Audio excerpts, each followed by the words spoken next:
평양이 발칵 뒤집혔습니다. 북한 최고 권력층인 노동당 군사부 중장이 평양 한복판에서 자기 친딸에게 반역을 지시하는 믿을 수 없는 일이 벌어졌습니다. 부족할 것 없이 자란 러시아어 통역사 딸은 어느 날 외국 간부의 스마트폰에서 북한이 철저히 숨기는 금지된 영상을 목격하고 깊은 혼란에 빠졌습니다. 이후 오빠마저 타국 전쟁터에서 허망하게 목숨을 잃자 평생 당에 충성했던 아버지는 깊은 밤 딸의 손에 무언가를 쥐어주며 충격적인 결단을 내립니다.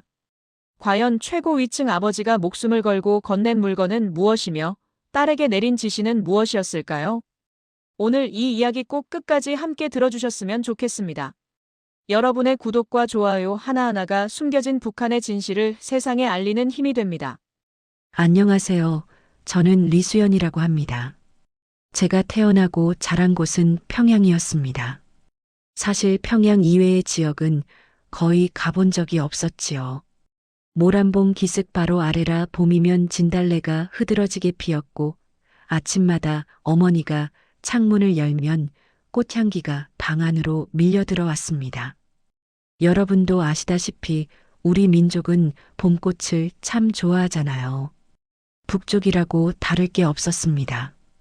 이웃끼리 반찬도 나누고 아이들이 골목에서 뛰어노는 풍경은 어르신들이 기억하시는 옛날 동네 모습과 크게 다르지 않았어요. 저는 김일성 종합대학 외국어문학부를 졸업하고 당 산하 외화벌이 기관에서 러시아어 통역을 맡고 있었습니다. 아버지는 노동당 군사부 중장이셨고 오빠는 군 장교로 복무 중이었어요. 남들이 보기엔 부족할 것 없는 집안이었습니다. 배급이 제대로 나오지 않아 장마당, 그러니까 우리로 치면 재래시장 같은 곳에서 하루하루를 버텨야 하는 일반 주민들과는 분명히 다른 삶이었어요. 아파트엔 난방이 들어왔고 봉화진료소에서 치료도 받을 수 있었습니다. 저는 그게 당연한 줄로만 알고 살았어요. 3살배기 딸아이 혜란이가 아장아장 걸어다니던 그 무렵 저의 하루는 단조롭고 평화로웠습니다. 아침이면 혜란이 밥을 먹이고 출근해서 러시아어 문서를 번역하고 저녁엔 어머니가 차려주신 된장국과 두부무침으로 밥상을 받았어요. 가끔 어머니는 이웃집 아주머니와 함께 두부를 만들거나 김치를 담그셨는데 그 정겨운 소리와 냄새가 지금도 선합니다. 평양 한복판에 살면서도 어머니의 부엌만큼은 어느 시골 마을 온기와 다르지 않았어요. 그런데 말이죠. 그 시절에도 이상한 구석은 있었습니다. 아버지가 그랬어요. 늘 과묵하신 분이셨는데 일을 마치고 집에 돌아오시면 밥상에서도 말씀이 거의 없으셨어요. 어머니가 오늘 반찬이 입에 맞으세요? 하고 여쭤봐도 그냥 고개만 끄덕이실 뿐이었습니다. 군사부에서 무슨 일을 하시는지 저는 물어본 적도 없었고 여쭤봐서도 안 된다는 걸 어릴 때부터 알고 있었어요. 그게 우리 집의 불문율이었습니다. 아버지가 자주 집을 비우기 시작한 건 그로부터 얼마 지나지 않아서였어요. 러시아 쪽 업무가 많아졌다는 말씀만 남기시고 한 달이고 2달이고 집에 안 들어오실 때가 생겼습니다. 그럴 때면 어머니는 괜찮다고 하셨지만 밤중에 주무시다 내쉬는 한숨 소리가 제 방까지 들려왔어요. 아버지 눈빛이 예전과 달리 어딘가 먼 곳을 향해 있다는 느낌, 말로 설명하기 어려운 그 무거움이 우리 집 공기 속에 조금씩 스며들고 있었습니다. 뭔가 이상하다는 느낌, 그 작은 균열이 제 마음속에 처음으로 생겨난 건 바로 그 무렵이었어요. 그렇게 평온한 날들이 이어지던 어느 날이었어요. 통역 업무 특성상 저는 외국 인사들과 마주칠 기회가 종종 있었습니다. 대부분은 러시아 쪽 무역 관련 인사들이었어요. 우리나라 말로는 한마디도 못하는 분들이라 제가 곁에 붙어 통역을 해드려야 했습니다. 그날도 회의실에서 러시아 측 담당자와 우리 쪽 간부 사이에 앉아 서류를 번역하고 있었어요. 회의가 잠깐 쉬는 시간이 생겼고 러시아 측 담당자가 무심코 탁자 위에 스마트폰을 올려놓았습니다. 그 화면이 꺼지지 않은 채로 제 쪽을 향해 있었어요. 화면 안에는 영상 하나가 재생되고 있었습니다. 밤하늘 아래 펼쳐진 도시였어요. 수없이 많은 불빛이 강물 위에 반짝이고 높고 화려한 건물들이 빼곡히 들어차 있었습니다. 저는 처음엔 그냥 어느 유럽 도시겠거니 했어요.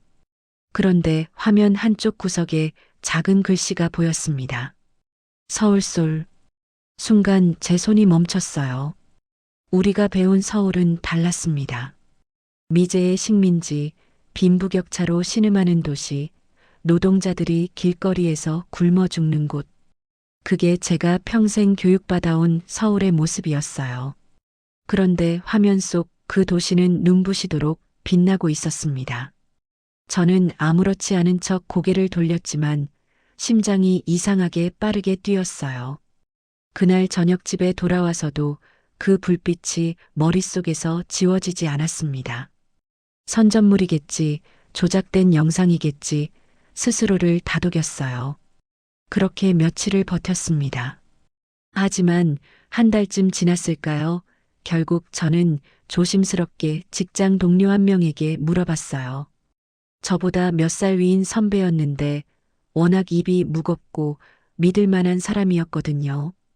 그 선배는 제 말을 듣더니 한참 동안 아무 말도 하지 않았습니다. 그러다 아주 낮은 목소리로 이렇게 말했어요. 수연동무 본 것은 빨리 잊어버리는 게 좋아. 그 한마디가 오히려 더 많은 걸 말해주고 있었습니다. 잊으라는 말이 오히려 제가 본 것이 진짜라는 확인처럼 느껴졌어요. 그날 밤 저는 혜란이를 재우고 나서 오래도록 잠을 이루지 못했습니다. 어두운 천장을 바라보며 생각했어요. 내가 평생 믿어온 것들이, 내가 배워온 것들이 혹시 전부 거짓이라면 어떡하지? 마침 그 무렵 오빠에게서 연락이 왔어요. 오빠는 군 장교였는데 요즘 부대 분위기가 심상치 않다는 말을 넌지시 흘렸습니다. 러시아 쪽으로 파병 이야기가 돌고 있다는 거였어요. 저는 그 말을 처음엔 그냥 흘려들었습니다. 설마 우리 오빠가, 설마 그렇게까지 되겠어. 그런데 그 설마가 점점 현실처럼 다가오기 시작했어요. 아버지는 여전히 집을 비우는 날이 많았고 어머니는 뭔가를 알고 있는 듯 자꾸 오빠 이야기만 나오면 말을 돌리셨습니다. 서울의 불빛, 선배의 낮은 목소리, 오빠의 심상치 않은 말. 그 세 가지가 제 안에서 뒤엉키기 시작했어요. 뭔가 크게 잘못되어 있다는 느낌, 그 느낌이 이제는 작은 균열이 아니라 제법 깊은 금으로 번지고 있었습니다. 그로부터 2달쯤 지났을까요?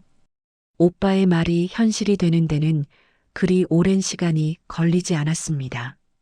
어느 저녁 오빠가 집에 들렀는데 표정이 평소와 달랐어요. 밥도 제대로 먹지 않고 자꾸 어머니 얼굴만 쳐다보았습니다. 식사가 끝나고 어머니가 설거지를 하러 부엌으로 들어가자 오빠가 제 쪽으로 몸을 낮추며 작은 소리로 말했어요. 수연아, 나 다음 달에 떠나야 할 것 같아. 러시아로. 저는 그 순간 숨이 턱 막혔습니다. 설마 했던 일이 현실로 닥쳐온 거였어요. 파병이었습니다. 우리 군인들이 러시아 전쟁터에 나가 싸우다 죽어간다는 소문은 장마당에서도 간간히 돌고 있었어요. 물론 공식적으로는 아무도 입에 올리지 않았습니다. 말했다간 어떻게 되는지 모두가 알고 있었으니까요. 그런데 그 소문 속의 이야기가 이제 우리 오빠 이야기가 된 거였어요. 저는 아버지한테 여쭤봤습니다. 아버지는 중장이셨고 군사부에 계셨으니 뭔가 방법이 있을 거라고 생각했어요. 아버지는 제 말을 끝까지 들으시더니 한참 동안 창밖을 바라보셨습니다. 그리고는 아주 낮고 무거운 목소리로 말씀하셨어요. 내가 할 수 있는 게 없다. 그 한마디였습니다. 노동당 중장도 수십 년을 충성으로 바친 아버지도 자기 아들 하나 지켜낼 수 없다는 말이었어요. 저는 그날 처음으로 아버지 눈에서 체념을 보았습니다. 위험 있고 과묵하던 그 눈빛이 아니었어요. 그건 모든 걸 알면서도 아무것도 할 수 없는 사람의 눈빛이었습니다. 오빠는 그달 말에 떠났어요. 어머니는 배웅하는 날 아침부터 아무 말씀도 안 하셨습니다. 그냥 오빠 짐을 챙겨주고 밥을 차려주고 오빠 손을 한참 잡고 계셨어요. 눈물도 안 흘리셨습니다. 그게 오히려 더 무서웠어요. 어머니가 이미 각오를 하신 것 같아서요. 그로부터 석 달이 지난 어느 날 아버지 앞으로 공문이 한 장 왔습니다. 저는 그 자리에 없었지만 어머니한테 나중에 들었어요. 아버지가 공문을 받아들고 방으로 들어가시더니 오래도록 나오지 않으셨다고 했습니다. 어머니가 문 앞에서 여러 번 여쭤봐도 대답이 없으셨대요. 한참 후에 나오신 아버지 얼굴은 하얗게 질려 있었다고 했습니다. 오빠는 전사했습니다. 남의 나라 전쟁터에서 왜 싸우는지도 제대로 모른 채 26 우리 오빠는 그렇게 갔어요. 장례도 없었습니다. 공식 추모도 없었어요.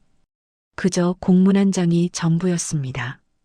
어르신들 6.25 때 가족을 잃으신 분들은 아실 거예요. 전쟁이 얼마나 허망하게 사람을 데려가는지. 저는 그때 그 허망함을 처음으로 뼛속 깊이 느꼈습니다. 아버지는 그 이후로 완전히 달라지셨어요.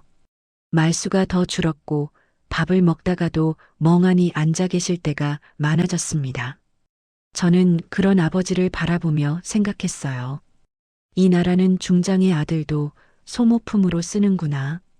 충성을 다 바쳐도 지켜지는 건 아무것도 없구나.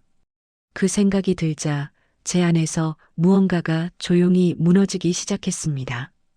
오빠가 떠난 뒤로 우리 집은 조용해졌습니다.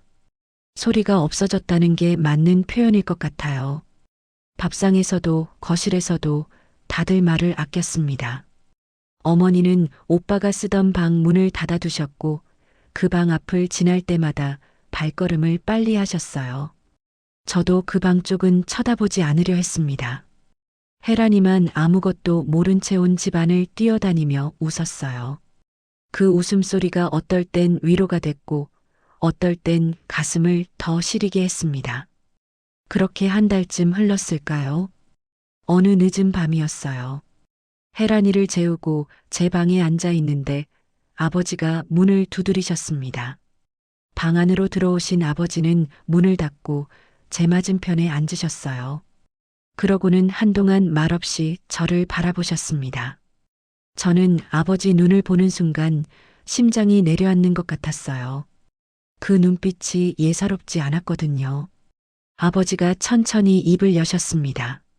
수연아, 너는 혜란이 데리고 여기서 나가야 한다. 저는 아무 말도 못했어요. 아버지가 이어 말씀하셨습니다. 아버지가 살면서 해온 일들, 봐온 것들이 있어. 이 나라가 어떤 곳인지 아버지는 알아. 내 오빠는 이미 갔고 혜란이까지 이 땅에서 키울 순 없다. 목소리가 떨리지 않으셨어요. 오히려 너무 차분해서 더 무서웠습니다. 아버지는 오래전부터 이 말을 준비해 오신 것 같았어요. 저는 그제야 아버지가 그 긴 세월 동안 과묵하게 살아오신 이유를 조금은 알 것 같았습니다. 너무 많은 걸 알아버린 사람이 선택할 수 있는 건 침묵뿐이었던 거겠죠. 아버지는 품속에서 작은 봉투를 꺼내 제 손에 쥐어주셨어요. 미국 달러였습니다. 아버지가 오랫동안 조금씩 모아두신 거라고 하셨어요. 브로커 비용이 예전보다 몇 배는 올랐다고 이걸로 해결이 될지 모르겠지만 아는 사람을 통해 연결해 주겠다고 하셨습니다. 저는 그 봉투를 받아들고 손이 떨렸어요. 이게 현실인가 싶었습니다. 결심을 굳히는 데는 그날 밤으로 충분했어요. 하지만 준비하는 시간은 그보다 훨씬 길었습니다. 아버지가 연결해 주신 브로커와 몇 차례 간접적으로 연락이 오갔고 루트와 시기가 조율되는데 2달이 넘게 걸렸어요. 그 2달 동안 저는 아무것도 티내지 않으면서 평범하게 출근하고 밥을 먹고 혜란이를 돌봤습니다. 남편에게는 지방 출장이 잡혔다고 했어요. 거짓말을 하면서도 손 하나 떨지 않는 제 자신이 낯설었습니다. 떠나기 전날 밤 어머니가 저를 부엌으로 부르셨어요. 두 분이 무릎을 맞대고 앉아 말없이 배추를 다듬었습니다. 김장철도 아닌데 어머니가 굳이 배추를 사오신 거였어요. 저는 그게 어머니 방식의 작별인 줄 알았습니다. 한참을 그렇게 앉아 있다가 어머니가 제 손을 꼭 잡으셨어요. 아무 말씀도 없으셨습니다. 그냥 꼭 오래. 저는 울지 않으려고 이를 악물었어요. 눈물을 보이면 못 떠날 것 같았거든요. 다음 날 새벽 저는 혜란이를 등에 업고 집을 나섰습니다. 돌아보지 않았어요. 돌아보면 안 된다는 걸 알았습니다. 새벽 2시였어요. 브로커가 정해준 장소는 양강도 해상 근처 압록강 변의 작은 마을이었습니다. 평양에서 거기까지 오는 것만도 이틀이 걸렸어요. 기차를 타고 버스를 갈아타고 마지막엔 낡은 트럭 짐칸에 숨어서 이동했습니다. 혜란이는 제가 먹여준 약 때문에 대부분의 시간을 잠들어 있었어요. 브로커가 건네준 수면제였습니다. 아이가 소리를 내면 안 된다고 했어요. 잠든 혜란이 얼굴을 보면서 저는 속으로 수없이 미안하다고 했습니다. 해산에 도착했을 때 하늘은 구름이 잔뜩 끼어 있었어요. 달빛도 없었습니다. 브로커는 그게 오히려 다행이라고 했어요. 어두울수록 좋다고. 강변에 도착하니 우리 말고도 2명이 더 있었습니다. 40대쯤 되어 보이는 여자 1명과 15살쯤 된 남자아이였어요. 서로 눈만 마주쳤을 뿐 아무도 말을 하지 않았습니다. 말이 필요 없었어요. 다들 같은 마음이었을 테니까요. 브로커가 낮은 목소리로 말했습니다. 지금부터 제 말만 따라오세요. 멈추라면 멈추고 뛰라면 뛰어야 합니다. 소리는 절대 안 됩니다. 저는 혜란이를 등에 단단히 묶었어요. 아이 얼굴이 제 어깨 너머로 보였습니다. 잠들어 있었어요. 제발 이대로 강을 건널 때까지만 자고 있어다오. 마음속으로 빌었습니다. 강폭은 생각보다 좁았어요. 하지만 물이 문제였습니다. 봄이 오긴 했지만 해산의 밤은 아직 뼛속까지 시렸어요. 발을 담그는 순간 숨이 멎는 것 같았습니다. 차가움이 발끝에서 무릎까지, 무릎에서 허리까지 올라왔어요. 혜란이가 차가운 공기에 잠깐 꿈틀거렸습니다. 저는 본능적으로 아이 등을 토닥이며 속삭였어요. 엄마 여기 있어. 괜찮아. 우리 혜란이. 강 중간쯤 왔을 때였어요. 건너편 중국 쪽 강변에서 불빛이 움직이는 게 보였습니다. 브로커가 손을 들어 멈추라는 신호를 보냈어요. 우리는 그 자리에 선 채로 얼어붙었습니다. 차가운 강물이 허리 근처까지 차올랐어요. 혜란이가 등에서 작게 칭얼거렸습니다. 저는 아이 입 쪽으로 손을 가져가면서 눈을 질끈 감았어요. 제발, 제발, 딱 이 순간만. 심장이 터질 것 같았습니다. 불빛은 천천히 다른 방향으로 멀어졌어요. 브로커가 다시 손짓했습니다. 우리는 다시 움직였어요. 나머지 구간은 거의 달리다시피 건넜습니다. 중국 땅에 발이 닿는 순간 저는 그 자리에 주저앉을 뻔했어요. 다리에 힘이 완전히 빠졌습니다. 하지만 주저앉으면 안 됐어요. 브로커가 빨리 움직이라고 재촉했거든요. 저는 이를 악물고 일어났습니다. 옥수수밭 사이로 몸을 낮추며 한참을 걸었어요. 아무도 말이 없었습니다. 숨소리조차 아끼는 것 같았어요. 1시간쯤 지났을까요?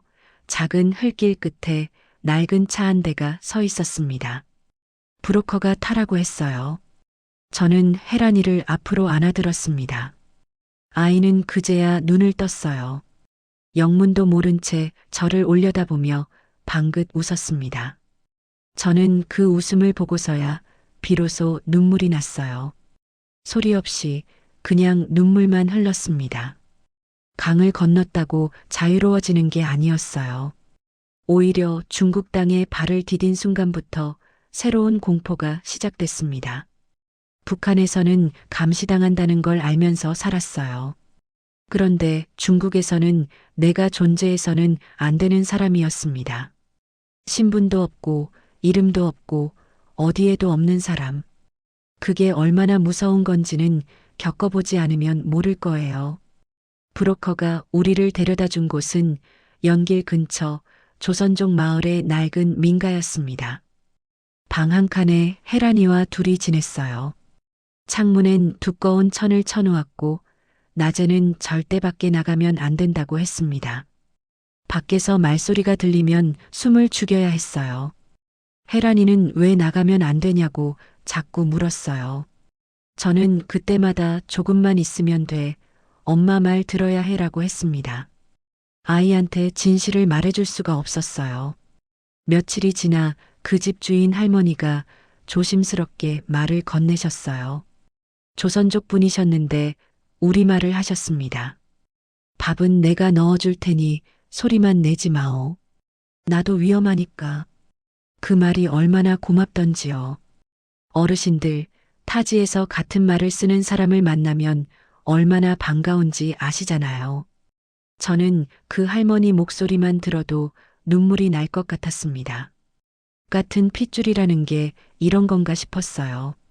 그렇게 열흘쯤 지났을까요? 브로커를 통해 탈북자를 돕는 한국 NGO 쪽 연락책과 연결이 됐습니다. 그분이 우리를 좀 더 안전한 곳으로 옮겨주셨어요. 이번엔 교회였습니다. 조선족 목사님이 운영하시는 작은 교회였어요. 지하에 방이 하나 있었는데 거기서 우리처럼 숨어 지내는 사람이 이미 2명 더 있었습니다. 서로 사연은 묻지 않았어요. 눈빛만 봐도 알 수 있었으니까요. 목사님은 매일 아침 조용히 문을 열고 음식을 넣어주셨어요. 한 번은 혜란이가 좋아하는 계란말이를 싸오셨는데 아이가 그걸 보고 환하게 웃었습니다. 목사님이 낮은 목소리로 말씀하셨어요. 아이 웃음이 제일 좋은 거야. 잘 버텨요. 저는 그 말 한마디에 하루를 버텼습니다. 사람의 말 한마디가 그렇게 큰 힘이 될 수 있다는 걸 그때 처음 알았어요. 그러던 어느 밤이었습니다. 교회 바깥에서 차 소리가 들리더니 누군가 문을 두드리는 소리가 났어요. 목사님이 황급히 내려오셔서 우리한테 짐을 들고 뒷문으로 나가라고 하셨습니다. 단속반이 근처를 돌고 있다는 거였어요. 저는 혜란이를 안고 뒷골목으로 뛰었습니다. 밤바람이 차가웠고 혜란이는 영문을 모른 채 제 목을 꼭 끌어안았어요. 다행히 그날 밤은 무사했습니다. 하지만 그 이후로는 한시도 마음을 놓을 수가 없었어요. 중국에 있는 동안 저는 아버지 생각을 많이 했습니다. 제가 탈북했다는 게 밝혀지면 아버지 직위는 물론이고 안전도 보장할 수 없었어요. 중장이라도 가족이 탈북하면 처벌을 피하기 어렵다는 걸 저도 알고 있었습니다. 아버지가 저한테 나가라고 하시면서 본인은 어떻게 될지 알고 계셨을 거예요. 그걸 알면서도 저를 보내신 거였습니다. 그 생각을 하면 밥이 넘어가지 않았어요. 어머니도 아버지도 이제는 연락조차 할 수 없었습니다. 중국에서 더 이상 버티는 건 한계였어요. 단속이 강해질수록 숨을 곳은 줄어들었고 혜란이를 데리고 계속 이 집, 저 집 옮겨 다니는 것도 몸과 마음이 한계에 다다르고 있었습니다. NGO 연락책분이 어느 날 조심스럽게 말씀하셨어요. 지금 상황에서 가장 안전한 길은 태국으로 가는 겁니다. 거기서 한국 대사관에 들어가면 돼요. 태국이라는 말을 처음 들었을 때 얼마나 막막했는지 모릅니다. 지도에서나 보던 나라였어요. 중국에서 태국까지, 그것도 혜란이를 데리고. 하지만 선택지가 없었습니다. 저는 고개를 끄덕였어요. 이동은 여러 단계로 나뉘었습니다. 중국 남쪽으로 이동한 뒤 미얀마 국경을 넘고 거기서 다시 태국으로 들어가는 루트였어요. 말로 하면 간단해 보이지만 실제로는 걷고 또 걷는 날들이었습니다. 미얀마 쪽 산길은 특히 험했어요. 내전이 이어지는 지역 근처라 총소리가 멀리서 들려올 때도 있었습니다. 그럴 때마다 저는 혜란이 귀를 막아줬어요. 아이는 무서운지 아무 말도 하지 않고 제 품에 얼굴을 묻었습니다. 함께 이동하는 일행이 몇 명 있었어요. 서로 이름도 묻지 않았습니다. 그냥 같이 걷고, 같이 먹고, 같이 숨었어요. 어떤 날은 하루 종일 아무것도 못 먹었습니다. 산속에서 빗물에 젖어 덜덜 떨면서 밤을 보낸 날도 있었어요. 발바닥에 물집이 잡히고 터지기를 반복했습니다. 그래도 멈출 수 없었어요. 멈추면 끝이라는 걸 모두가 알고 있었으니까요. 열흘쯤 지났을까요? 태국 땅에 들어섰을 때 저는 그냥 주저앉아 버렸습니다. 다리가 말을 듣지 않았어요. 일행 중 한 명이 손을 내밀어 일으켜 주었습니다. 그분도 눈물을 글썽이고 있었어요. 말 한마디 없었지만 그 손의 온기가 느껴졌습니다. 방콕에 도착하고 나서 며칠 뒤였어요. 연락책분이 한국 대사관 위치를 알려주셨습니다. 대사관 건물 앞에 섰을 때 저는 입구 쪽에 걸린 태극기를 봤어요. 처음엔 그게 뭔지 알면서도 실감이 나지 않았습니다. 눈이 따가워졌어요.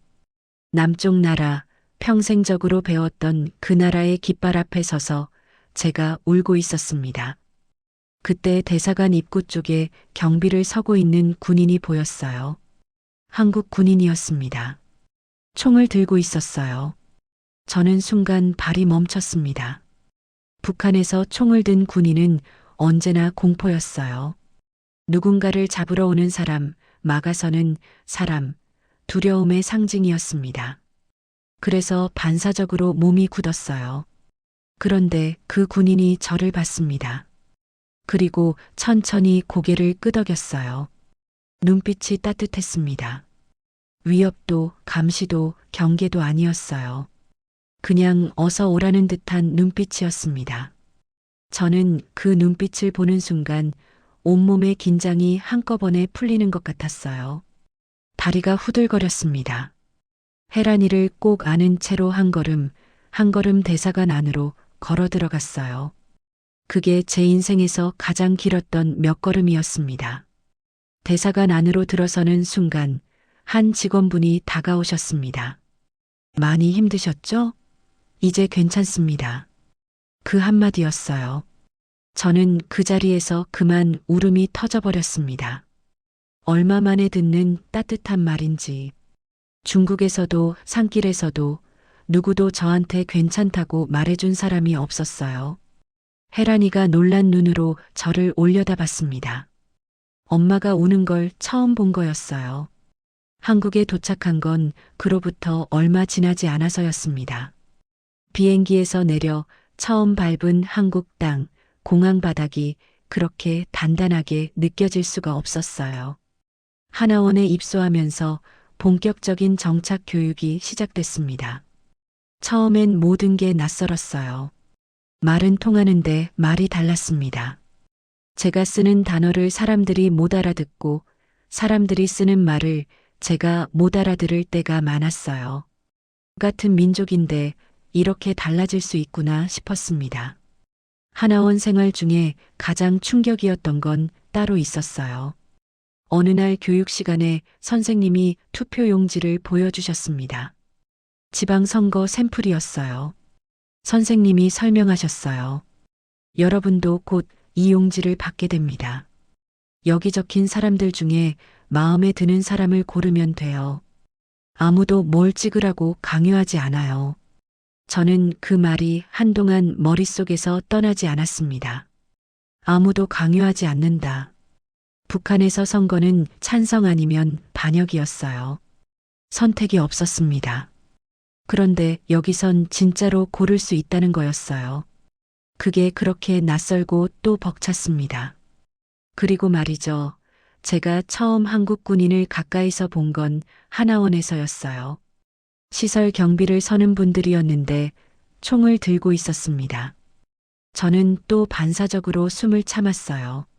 머리로는 여기가 한국이라는 걸 알면서도 몸이 먼저 반응했습니다. 평생 몸에 밴 공포라는 게 그렇게 쉽게 지워지지 않더라고요. 그런데 그 군인이 혜란이를 보더니 쪼그려 앉았어요. 그리고 웃으면서 말했습니다. 꼬마야, 밥은 먹었어? 혜란이가 수줍게 고개를 끄덕였어요. 군인은 아이한테 사탕 하나를 건네주고 일어났습니다. 저는 그 장면을 보면서 한동안 멍하니 서 있었어요. 총을 들고 있는 사람이 아이한테 밥 먹었냐고 물어보는 나라. 그게 제가 태어나서 처음 본 풍경이었습니다. 북한에서 총을 든 사람이 아이한테 건네는 건 명령이거나 위협이었어요. 따뜻한 말이 아니었습니다. 그때 알았어요. 제가 방콕 대사관 앞에서 한국 군인 눈빛을 보고 몸이 풀렸던 이유를. 총이 무서운 게 아니었습니다. 총을 든 사람의 눈빛이 문제였던 거예요. 억압하는 눈빛과 보호하는 눈빛은 달랐습니다. 그 차이가 자유와 억압의 차이였어요. 지금 저는 한국에서 혜란이와 함께 살고 있습니다.